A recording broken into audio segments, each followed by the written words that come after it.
Hello, welcome back to Osmania YouTube channel. അപ്പോൾ ഇന്ന് ഞാൻ വന്നിരിക്കുന്നത് എൻ്റെ ഈ ഒരു യൂട്യൂബ് ചാനലിൽ ഞാൻ ഇന്നേ വരെ ഇടാത്തൊരു കണ്ടൻറ്റുമായിട്ടാണ്. ഈ ഒരു വീഡിയോ എൻ്റെ ചാനലിൽ അപ്ലോഡ് ചെയ്യേണ്ടി വരും എന്നുള്ളതിനെ പറ്റിയിട്ട് ഞാൻ സ്വപ്നത്ത് പോലും സത്യം പറഞ്ഞാൽ വിചാരിച്ചിട്ടുണ്ടായിരുന്നില്ല. അത്രയും ഒരു ഷോക്കിംഗ് ആയിട്ടുള്ളൊരു എക്സ്പീരിയൻസ് ആയിരുന്നു ഇതെന്ന് പറയുന്നത്. അപ്പം നിങ്ങളിൽ പലരും ഒരു പക്ഷേ പത്രമാധ്യമങ്ങളിൽ കൂടെയൊക്കെ ഈ ഒരു ഇഷ്യൂവിനെ പറ്റി അറിഞ്ഞിട്ടുണ്ടാവും. പക്ഷേ കോറോ ഹെൽത്തിൽ ഒരു 1.5 വർഷമായിട്ട് കോറോ ഹെൽത്തിൽ വർക്ക് ചെയ്യുന്ന ഒരു എംപ്ലോയി എന്ന രീതിയിൽ കോറോ ഹെൽത്ത് ഓഫീസിനുള്ളിലും പുറത്തുമായിട്ട് എന്തൊക്കെയാണ് സംഭവിച്ചതെന്നുള്ള ഒരു ഡീറ്റെയിൽ ആയിട്ടുള്ള വീഡിയോ ആണ് ഇന്ന് ഞാനിവിടെ നിങ്ങൾക്ക് ഷെയർ ചെയ്യാൻ വേണ്ടിയിട്ട് പോകുന്നത്. നമ്മൾ ജൂലൈ 3 വെള്ളിയാഴ്ച സാധാരണ പോലെ ഓഫീസിൽ പോയിട്ടുള്ളതാണ്. അങ്ങനെ ഓഫീസിൽ പോയി ഒരു 9:30-10 മണി ആ ഒരു സമയത്തിനിടയിലായിട്ട് നമ്മൾ ഓഫീസിൽ കുറച്ച് സീനിയർ ഓഫീസേഴ്സ് വന്നിട്ട് പറയാണ്, നമുക്ക് ഇമ്പോർട്ടൻ്റ് ആയിട്ടുള്ള ഒരു ന്യൂസ് നിങ്ങളുമായിട്ട് ഷെയർ ചെയ്യാനുണ്ട്. അപ്പോൾ നിങ്ങളെല്ലാവരും നമ്മളെ മീറ്റിംഗ് ഹാളിലേക്ക് വന്നിട്ട് ഗ്യാദർ ചെയ്യണം, നമുക്ക് കുറച്ച് കാര്യങ്ങൾ നിങ്ങളോട് ഷെയർ ചെയ്യാനുണ്ട്. അപ്പോൾ നമ്മളെല്ലാവരും സിസ്റ്റമൊക്കെ ലോക്ക് ചെയ്തിട്ട് അവരെ ഇൻസ്ട്രക്ഷൻ അനുസരിച്ചിട്ട് നമ്മൾ വെയിറ്റ് ചെയ്യണം അവരെന്താണ് പറയാൻ പോകുന്നത് എന്നുള്ളത്. അപ്പോൾ നമ്മൾ വിചാരിക്കുന്നത് നമ്മളെ കമ്പനീസിൻ്റെ എന്തെങ്കിലും പുതിയ റൂൾസ് ആൻഡ് റെഗുലേഷൻസ് അങ്ങനെ എന്തെങ്കിലും ഇൻട്രൊഡ്യൂസ് ചെയ്യാൻ ഞാൻ പോവുമായിരിക്കും എന്നൊക്കെയാണ് വിചാരിച്ചിട്ടുണ്ടായിരുന്നത്. അങ്ങനെ അതിലൊരു സീനിയർ ഓഫീസർ വന്നിട്ട് പറയുവാണ്, കേരളത്തിലെ കാലിക്കറ്റും കൊച്ചിയിലുള്ള നമ്മളെ കോറോ ഹെൽത്തിൻ്റെ ബ്രാഞ്ച് അവർ ഷട്ട് ഡൗൺ ചെയ്യുകയാണ്.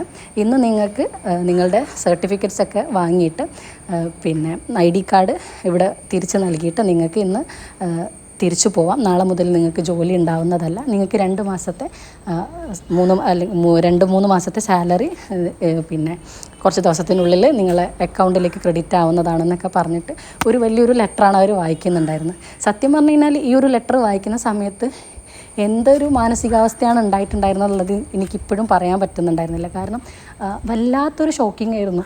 ഇത് ഞാൻ കേട്ടുകൊണ്ടിരിക്കുന്നത് ഒരു സ്വപ്നമാണോ എന്ന് പോലും ഞാൻ വിചാരിച്ചു പോയിട്ടുണ്ടായിരുന്നു. കാരണം എനിക്ക് ഒട്ടും വിശ്വസിക്കാൻ പറ്റണുണ്ടായിരുന്നില്ല. കാരണം ഇങ്ങനൊരു മൊമെൻ്റ് എൻ്റെ ലൈഫിൽ ഫേസ് ചെയ്യേണ്ടി വരും എന്നുള്ളതിനെ പറ്റിയിട്ട് ഞാൻ സ്വപ്നത്തിൽ പോലും വിചാരിക്കുന്നുണ്ടായിരുന്നില്ല. അങ്ങനെ കുറേ സമയം ഈ ഒരു റിയാലിറ്റി അക്സെപ്റ്റ് ചെയ്യാൻ വേണ്ടിയിട്ട് കുറേ സമയം എടുത്തു. അങ്ങനെ കുറച്ച് സമയം കഴിഞ്ഞ് ഇതാണ് റിയാലിറ്റി എന്നുള്ളത് മനസ്സിലാക്കി കഴിഞ്ഞതിന് ശേഷമാണ് സത്യം പറഞ്ഞാൽ കുറേ പേര് കരയുന്നൊക്കെ ഉണ്ടായിരുന്നു. സത്യം പറഞ്ഞാൽ നമ്മൾ ശരിക്കും വല്ലാത്തൊരവസ്ഥയിലായിരുന്നു ആ ഒരു സിറ്റുവേഷൻ എന്ന് പറയുന്നത്. അങ്ങനെ കുറേ സമയത്തിന് ശേഷം നമ്മളെല്ലാവരും അങ്ങോട്ടും ഇങ്ങോട്ടും എന്താണെന്നൊക്കെ അറിയാതെ അങ്ങോട്ടും ഇങ്ങോട്ടും കുറേ സമയം ഡിസ്കസ് ചെയ്തുകൊണ്ടിരുന്നു. അങ്ങനെ പിന്നെ നമ്മളുടെ സർട്ടിഫിക്കറ്റ്സൊക്കെ അവർ തിരിച്ചു തരാൻ വേണ്ടിയിട്ട് തുടങ്ങി. നമ്മൾ എക്സ്പീരിയൻസ് ലെറ്ററൊക്കെ അവർ നമുക്ക് തിരിച്ചു തന്നു. പക്ഷേ നമ്മളിൽ പലരും കൂടുതൽ പേരും നമ്മൾ ID കാർഡൊന്നും തിരിച്ചു കൊടുക്കാതെ അവിടെ തന്നെ നിൽക്കുകയാണ് ഉണ്ടായിട്ടുണ്ടായിരുന്നത്. കാരണം നമുക്ക് എന്തുകൊണ്ടാണ് ഈ ഒരു പെട്ടെന്നുള്ള ഈ ഒരു മാസ് ലേ ഓഫ് എന്തുകൊണ്ടാണെന്നൊക്കെ അറിയേണ്ടത് കൊണ്ട് തന്നെ നമ്മൾ അവിടെ തന്നെ നിൽക്കുകയാണ് ഉണ്ടായിട്ടുണ്ടായിരുന്നത്. അങ്ങനെ നമ്മളെ ഈ ഒരു സിറ്റുവേഷൻ കുറച്ച് ബാഡായിക്കൊണ്ട് ഇരിക്കാൻ തുടങ്ങി. അങ്ങനെ നമ്മളിൽ പലരും എന്തുകൊണ്ടാണ് ഇങ്ങനെ ഒരു ഡിസിഷൻ എടുത്തത് എന്നുള്ളതിനെ ക്വസ്റ്റ്യൻ ചെയ്യാൻ തുടങ്ങിയ സമയത്ത് അവരുടെ സൈഡിൽ നിന്നുള്ളതായിട്ടുള്ള കുറേ ന്യായീകരണങ്ങളാണ് നമ്മളോട് പറഞ്ഞിട്ടുണ്ടായിരുന്നത്. അപ്പോഴേക്കും നമ്മളെ മീഡിയാസും നമ്മളെ പൊളിറ്റിക്കൽ പാർട്ടീസൊക്കെ ഈ ഒരു ഇഷ്യൂ അറിഞ്ഞിട്ടുണ്ടായിരുന്നു. അപ്പോൾ അവർ ഒരു ഉച്ചയായപ്പോഴേക്ക് തന്നെ നമ്മളെ ഓഫീസിലേക്ക് മീഡിയാസും പൊളിറ്റിക്കൽ പാർട്ടീസ് പലരും വന്നിട്ട് നമ്മൾ ഈ ഒരു ഇഷ്യൂവിൽ ഇടപെടാൻ ഉണ്ടായിട്ടുണ്ടായിരുന്നത്. അങ്ങനെ ഫ്രൈഡേ ഈവനിങ് ആയപ്പോഴേക്ക് നമ്മളെ ഈ ഒരു പ്രശ്നം നമുക്ക് ഇന്ന് സോൾവ് ആക്കാൻ പറ്റാത്ത ഒരു രീതിയിലേക്കാണ് കൺക്ലൂഡ് ചെയ്യുന്നുണ്ടായിരുന്നത്. അങ്ങനെ അവർ നമ്മളെ കമ്പനിയുമായിട്ട് നമ്മളെ MLA സംസാരിച്ചതിൻ്റെ പശ്ചാത്തലത്തിൽ അവർ പറയാണ്, നിങ്ങൾ മൺഡേ കമ്പനിയായിട്ട് ചർച്ച ചെയ്തിട്ട് നമുക്ക് പോസിറ്റീവായിട്ട് എന്താണ് റെസ്പോൺസ് വരുന്നതെന്ന് നോക്കാം. അപ്പോൾ നിങ്ങൾ വെയിറ്റ് ചെയ്യണം. അപ്പോൾ മൺഡേ നമുക്ക് ഇതിനൊരു തീരുമാനം എടുക്കാമെന്നുള്ള രീതിയിൽ നമ്മളെ ഫ്രൈഡേ അവർ MLA പറഞ്ഞതിൻ്റെ ഒരു വിശ്വാസത്തിൽ നമ്മൾ തിരിച്ച് ഹോസ്റ്റലിലേക്ക് വരാനുണ്ടായിട്ടുണ്ടായിരുന്നത്. നമ്മളിൽ ഒരു ഭൂരിഭാഗം പേരും ആ ഒരു ഫ്രൈഡേ വീട്ടിലേക്ക് പോകാൻ ലഗേജൊക്കെ കൊണ്ടുപോയിട്ടാണ് ഓഫീസിലേക്ക് പോയിട്ടുണ്ടായിരുന്നത്. കാരണം നമ്മളെല്ലാവരും മിക്ക ആളുകളും ഫ്രൈഡേസിലാണ് നാട്ടിൽ പോകുന്നത്. അപ്പം ഞാനും അതേപോലെ തന്നെയായിരുന്നു അന്ന് ലഗേജൊക്കെ ആയിട്ടാണ് ഓഫീസിൽ പോയിട്ടുണ്ടായിരുന്നത്. പക്ഷേ ഈ ഒരു സിറ്റുവേഷനിൽ നമ്മളെ ലൈഫിൽ തന്നെ വലിയൊരു ക്വസ്റ്റ്യൻ മാർക്ക് വന്നിരിക്കുകയാണ്. ആ ഒരു സിറ്റുവേഷനിൽ ഞാനും വീട്ടിൽ പോകാനുള്ളൊരു മാനസികാവസ്ഥയിലല്ലായിരുന്നു. അങ്ങനെ ഞാനും കൊണ്ടുപോയ അതേ ലഗേജ് തിരിച്ച് ഈവനിങ്ങിൽ അതേപോലെ ഓഫീസിലേക്ക് കൊണ്ടുപോയി. അങ്ങനെ നമ്മൾ സാറ്റർഡേ സൺഡേ വെയിറ്റ് ചെയ്ത് തിങ്കളാഴ്ച നമ്മൾ ഓഫീസിൽ പോയി. അങ്ങനെ തിങ്കളാഴ്ച നമ്മൾ ഓഫീസിൽ പോയ സമയത്ത് നമുക്ക് അവർ ഓഫീസ് തുറന്നു തന്നിട്ടുണ്ടായിരുന്നില്ല. നമ്മൾ ഓഫീസിൻ്റെ പാർക്കിംഗ് ഏരിയയിൽ വെയിറ്റ് ചെയ്യാണ് ഉണ്ടായിട്ടുണ്ടായിരുന്നത്.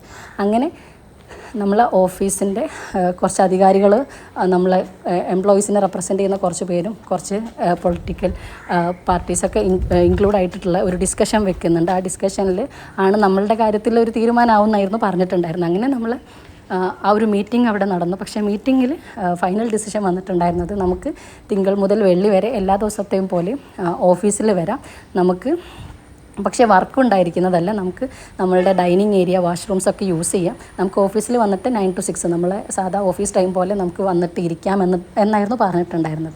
അങ്ങനെ MLA പറഞ്ഞതിൻ്റെ അടിസ്ഥാനത്തിൽ തിങ്കളാഴ്ച വീണ്ടും നമ്മൾ തിരിച്ച് ഹോസ്റ്റലിലേക്ക് വരികയും അങ്ങനെ ചൊവ്വാഴ്ച നമ്മൾ വീണ്ടും ഓഫീസിൽ പോയപ്പോൾ മൺഡേ പോലെ തന്നെ അതേ സിറ്റുവേഷൻ തന്നെ ആയിരുന്നു.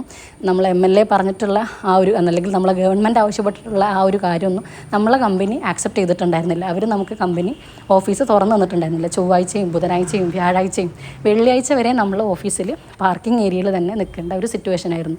ഓഫീസ് നമുക്ക് തുറന്നു തന്നിട്ടേ ഉണ്ടായിരുന്നില്ല. അങ്ങനെ ഫ്രൈഡേ വീണ്ടും ഒരു ഡിസ്കഷൻ വെച്ചിട്ടുണ്ടായിരുന്നു. ആ ഒരു ഡിസ്കഷൻ്റെ അകത്ത് നമ്മളുടെ കമ്പനീൻ്റെ കുറച്ച് അധികാരികളെല്ലാവരും കൂടെ വെർച്വലിയാണ് മീറ്റിങ്ങിൽ പങ്കെടുത്തിട്ടുണ്ടായിരുന്നത്. അപ്പം അവരടുത്ത് നമ്മളുടെ എംപ്ലോയീസിനെ റെപ്രസെൻ്റ് ചെയ്തിട്ടുള്ള ആളുകൾ നമ്മളുടെ നീഡ്സൊക്കെ അവരുടെ മുമ്പിൽ പ്രസൻറ്റ് ചെയ്യാണ് ചെയ്തിട്ടുണ്ടായിരുന്നത്. അപ്പം നമ്മളെ നീഡ്സൊക്കെ അവരെ മുമ്പിൽ പ്രസൻറ്റ് ചെയ്ത സമയത്ത് കമ്പനി പറഞ്ഞിട്ടുണ്ടായിരുന്നത് അവർക്ക് കുറച്ചും കൂടെ സമയം വേണം, എന്തൊക്കെ പ്രപ്പോസൽസാണ് അവർക്ക് ഈ എഫക്റ്റഡ് എംപ്ലോയീസിന് തരാൻ പറ്റാന്നുള്ളതിനെ പറ്റിയിട്ട് ഡിസിഷൻ എടുത്തിട്ട് അവർ നെക്സ്റ്റ് ഒരു മീറ്റിങ്ങിൽ ഇത് പ്രസൻറ്റ് ചെയ്യാം എന്നുള്ളതായിരുന്നു പറഞ്ഞിട്ടുണ്ടായിരുന്നത്. അങ്ങനെ ഫ്രൈഡേ വെച്ചിട്ടുണ്ടായിരുന്ന മീറ്റിംഗ് അവർ തന്നെ ഒരു ഡേറ്റ് പറയാനുണ്ടായിട്ടുണ്ടായിരുന്നു. അതാണ് ജൂലൈ 20. ജൂലൈ 20 തിരുവനന്തപുരത്ത് സെക്രട്ടേറിയറ്റിൽ വെച്ച് നടന്ന മീറ്റിങ്ങിൽ നമ്മളുടെ കമ്പനീനെ റെപ്രസെൻ്റ് ചെയ്ത് കുറച്ച് പേരും നമ്മളെ എംപ്ലോയീസിനെ റെപ്രസെൻ്റ് ചെയ്ത് കുറച്ച് പേരും നമ്മളെ കുറച്ച് പൊളിറ്റിക്കൽ പാർട്ടീസും ഒക്കെ ഇൻക്ലൂഡ് ആയിട്ടുള്ള ഒരു ഡിസ്കഷൻ നടന്നു. ആ ഡിസ്കഷൻ്റെ അകത്ത് നമ്മൾ എംപ്ലോയീസിന് അനുകൂലമായിട്ടുള്ള ഒരു 7 month കോമ്പൻസേഷൻ തരാം എന്നുള്ള രീതിയിൽ ലാസ്റ്റ് ഫൈനൽ ഡിസിഷൻ വരികയാണ് ഉണ്ടായിട്ടുണ്ടായിരുന്നു. സത്യം പറഞ്ഞു കഴിഞ്ഞാൽ ഇത്രയും ദിവസം ജൂലൈ 3 തുടങ്ങിയിട്ടുള്ള ഈ ഒരു പ്രശ്നം ജൂലൈ 20 വരെ നീണ്ടു നിന്ന് നമ്മൾ ക്ഷമിച്ച് നമ്മൾ വെയിറ്റ് ചെയ്ത് നിന്നു. പക്ഷേ അതിന് നമ്മൾ ആഗ്രഹിച്ച പോലത്തെ ഒരു റിസൾട്ട് ഫൈനലി വന്നു. നമ്മളൊട്ടും പ്രതീക്ഷിക്കാതെ നമ്മളെ ജോലി നഷ്ടപ്പെട്ടു. പക്ഷേ ജോലി ഒരിക്കലും അവർക്ക് കമ്പനി റീഓപ്പൺ ചെയ്യാനോ അല്ലെങ്കിൽ നമ്മളെ റീലൊക്കേറ്റ് ചെയ്യാനോ അവർക്ക് പരിമിതികളുള്ളത് കൊണ്ട് തന്നെ കോമ്പൻസേഷൻ എന്നുള്ള ഒരു ഡിസിഷനിലേക്ക് അവരെത്താണ് ഉണ്ടായിട്ടുണ്ടായിരുന്നത്.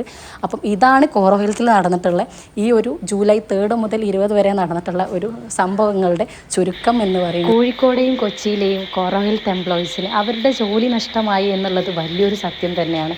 എന്നിരുന്നാൽ കൂടി കുറച്ച് ദിവസങ്ങൾ വെയിറ്റ് ചെയ്തിട്ടാണെങ്കിൽ കൂടിയിട്ട് നമ്മൾ അർഹിച്ച ഒരു റിസൾട്ട് തന്നെയാണ് ഈ ഒരു പ്രശ്നത്തിൻ്റെ അവസാനം വന്നിട്ടുണ്ടായിരുന്നത്.